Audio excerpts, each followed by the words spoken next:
Jeg hedder Torsten. Jeg er underviser på Københavns Universitet, og i det her semester der har jeg undervist i samtidslitteratur. Og blandt andet i Bjørn Rasmussen, som også deltager i Vild med Ord i det her år. Og han er nok en af dem, hvis ikke den, jeg glæder mig allermest til at se. Jeg synes, han har gjort noget monumentalt for dansk queer-litteratur. Fra den ene dag til den anden var det der nærmest. Og så synes jeg, at han griber hele jeg-problematikken i litteraturen an på en super spændende måde.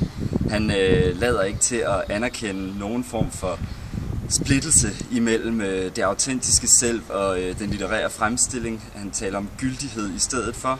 Og så glæder jeg mig bare utrolig meget til at se ham performe. Han er meget dramatisk og teatralsk. Jeg har set ham før, og jeg glæder mig rigtig meget til at se, hvad han kan finde på til Vild med Ord i år.